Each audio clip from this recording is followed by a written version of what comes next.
अरे बियाण्याचं नुकसान मिळालंच पाहिजे, अरे बियाण्याचं नुकसान मिळालंच पाहिजे, अरे बनावट खताचं नुकसान मिळालंच पाहिजे, बनावट खताचं नुकसान मिळालंच पाहिजे.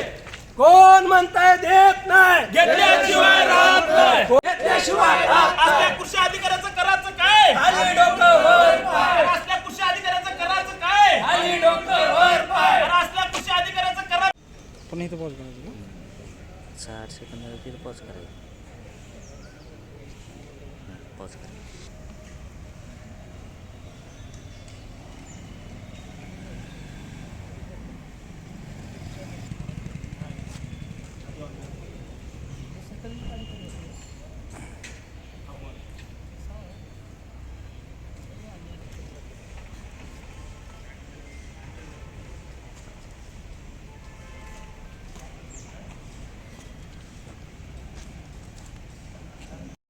जय शिवाय, जय जिजाऊ. जय शिवराय.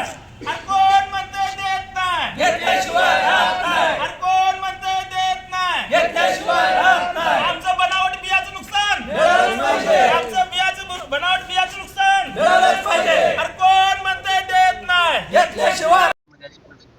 एकीकडे नेते पक्षांतर करतायत, शेतकऱ्यांना अशा पद्धतीनं आंदोलन करण्याची वेळ येईल. आमचं म्हणणं एकच आहे, प्रामाणिक म्हणणं आहे आमचं. धाराशिव जिल्हा म्हणजे ही दुष्काळ जिल्हा आहे महाराष्ट्रातला. मग पहिला मुद्दा म्हणजे आमचं हे बियाणं आणि खत. आम्ही 18 तारखेला एक खात घेऊन आलो, शेतकरी राजा. ही खात इथं बनावट आणलो. बनावट खात आल्यानंतर त्यांनी शॅम्पल काढले, त्यांचा रिपोर्ट आला. 1 महिना व्हायला आला तब्बल, उद्याच्या 18 तारखेला महिना होतोय. मग त्यांनी काय म्हणतात, तुम्ही जेवढे घेतलात पोते तेवढं नुकसान देतो, आणि नुकसान दिलेत आम्हाला. काही नुकसान कृषी अधिकारी म्हणतात तुम्हाला नुकसान भेटत नाही, तुम्ही कुठेही जावा. कारण गेल्या वर्षी असंच झालं.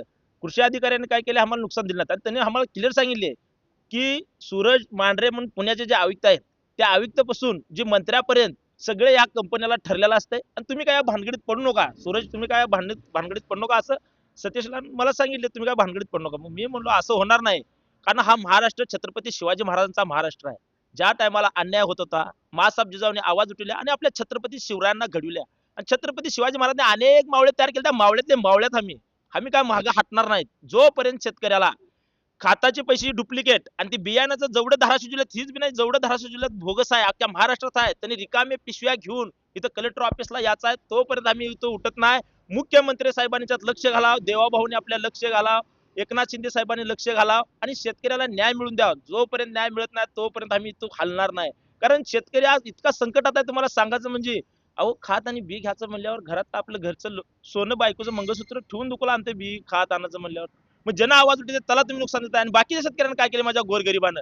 त्याच्यामुळे माझं सांगण्याचं देवाभाऊ असतील, एकनाथ शिंदे साहेब असेल, कृषी मंत्री असतील, त्यांना माझं सांगण्याच्यात लक्ष घाला आणि माझ्या शेतकऱ्याला न्याय द्या. तोपर्यंत आम्ही उठणार नाही. आणि सर्व शेतकऱ्याला सांगतो, रिकाम्या पिशव्या जेवढ्या तुमच्या भोगस बियाच्या असलेल्या ती पिशव्या घेऊन कलेक्टर ऑफिसला तुम्ही धाराशिवला या. आम्ही तोपर्यंत हलणार नाही. जोपर्यंत न्याय मिळत नाही तोपर्यंत उठणार नाही.